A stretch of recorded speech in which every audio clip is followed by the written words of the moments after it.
Halo semuanya, hari ini saya ingin menjelaskan tentang metode dan logika penalaran inferensi.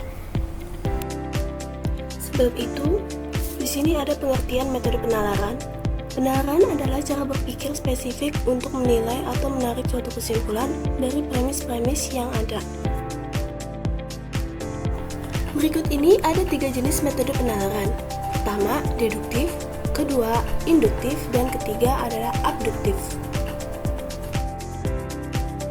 Deduktif. Metode berpikir deduktif adalah suatu metode berpikir yang menerapkan hal-hal umum terlebih dahulu untuk seterusnya dihubungkan ke dalam bagian-bagian yang khusus. Berikut ini adalah contoh dari deduktif. Setiap tumbuhan memiliki daun, premis 1. Bunga mawar adalah tumbuhan, premis 2. Jika dikonklusikan jadi bunga mawar memiliki daun. Yang kedua, setiap buah memiliki vitamin yang berbeda, premis 1. Jeruk adalah buah, premis 2. Jika dikonklusikan menjadi jeruk memiliki vitamin. Selanjutnya di sini adalah jenis deduktif. Yang pertama ada deduktif silogisme yang terdiri dari silogisme negatif dan silogisme error. Yang kedua adalah deduktif entimen. Pengertian deduktif silogisme. Yang pertama ada deduktif silogisme negatif. Silogisme negatif adalah jika suatu premis negatif, maka kesimpulannya ikut negatif. Lalu, deduktif silogisme error. Silogisme error ini adalah pernyataan premis dan konklusi yang tidak ada hubungannya. Di sini ada contoh dari silogisme. Silogisme negatif. Setiap kendaraan tidak boleh melanggar aturan lalu lintas, premis 1. Andi mempunyai kendaraan, premis 2. Jika dikonklusikan menjadi Andi tidak boleh melanggar lalu lintas. Yang kedua, semua pengunjung wisata tidak boleh membuang sampah sembarangan. Ani adalah seorang pengunjung wisata. Jika dikonklusikan menjadi Ani tidak boleh membuang sampah sembarangan. Berikutnya ada contoh dari silogisme error. Laura pintar dalam fisika, premis ke-1. Laura sering membantu pamannya, premis 2. Jika dikonklusikan menjadi orang yang sering membantu pamannya, maka pintar dalam fisika.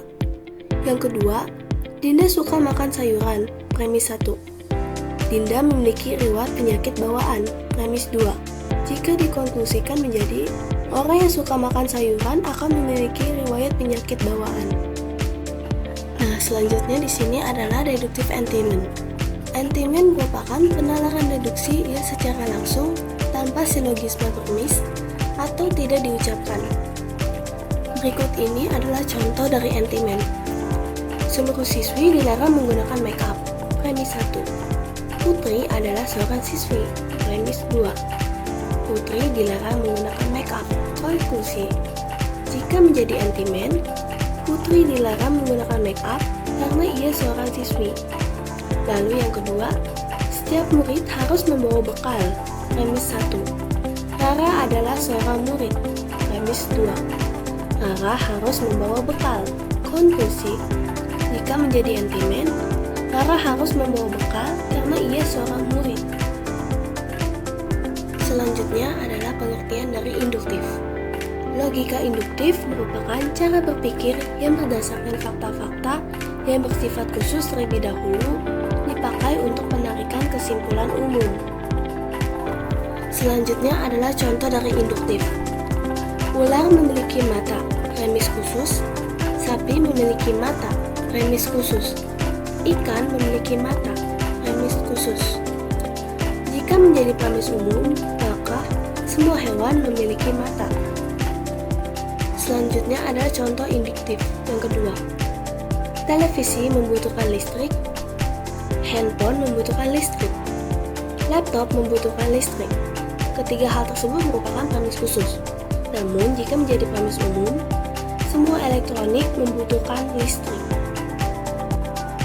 Selanjutnya di sini ada penalaran abduktif. Penalaran abduktif adalah metode memilih argumen terbaik yang mempelajari suatu peristiwa untuk mengambil suatu opsi atau alasan yang mendekati kebenaran. Selanjutnya adalah cara menemukan argumen argumen aduktif terbaik. Yang pertama, kesederhanaan, yaitu jelaskan segala hal dengan bahasa yang ringan dan tidak ada bantahan dari pihak lain. Yang kedua, ada koherensi. Sebisa mungkin, pilihlah penjelasan yang sesuai dengan apa yang diyakini para ahli tentang dunia. Yang ketiga, prediktabilitas. Sebisa mungkin, pilihlah penjelasan yang paling banyak menghasilkan prediksi yang dapat disangkal atau diiyakan. Yang keempat, komprehensi.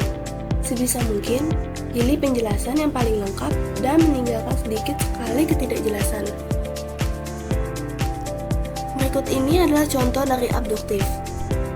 Andai kita mengetahui bahwa Agus selalu menjadi pemimpin upacara kami, maka pada saat kita mengetahui Agus adalah pemimpin kami, maka kita simpulkan bahwa Agus memiliki rasa tanggung jawab dan kepemimpinan yang tinggi. Yang kedua, andai kita mengetahui bahwa Silva selalu menjadi juara kelas, maka pada saat kita mengetahui Silva adalah juara kelas, maka kita simpulkan bahwa Silva merupakan anak yang pintar dan giat dalam belajar. Selanjutnya, kita akan membahas tentang penalaran inferensi.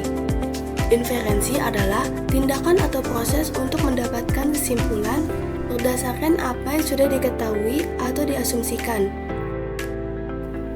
Pernyataan yang diberikan sebagai bukti atau yang diduga mengarah pada kesimpulan dikenal sebagai premis. Berikut ini adalah contoh dari kalimat inferensi. Seseorang mengadopsi anak anjing dari penampungan, dan anak anjing tersebut tampak gugup dan takut. Dia bersembunyi dari suara keras dan memiliki beberapa bekas luka yang terlihat. Yang kedua, seorang murid sedang berolahraga di sekitar taman. Wajahnya berkeringat dan kelelahan. Ia beristirahat sebentar untuk memulihkan tenaganya. Selanjutnya di sini ada jenis penalaran. Yang pertama, inferensi langsung atau immediate inference. Proses meneruskan dari satu premis ke kesimpulan secara langsung.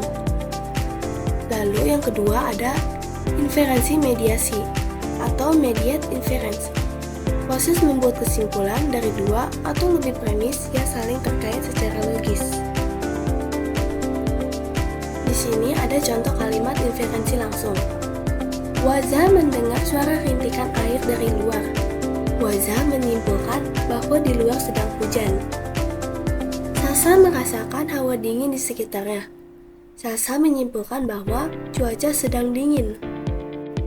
Selanjutnya adalah contoh dari kalimat inferensi mediasi. Jika Kia rutin olahraga, maka Kia akan memiliki tubuh yang sehat. Lani memberitahu Kia bahwa ia harus rutin olahraga. Oleh karena itu, Kia berusaha olahraga dengan rutin. Yang kedua, jika Pina suka makan buah, maka Pina mendapatkan manfaatnya. Nia memberitahu Pina bahwa ia perlu makan buah. Oleh karena itu, Pina berusaha makan buah dengan baik. Nah, itulah tadi materi tentang metode dan logika penalaran inferensi. Demikianlah yang dapat saya sampaikan. Terima kasih.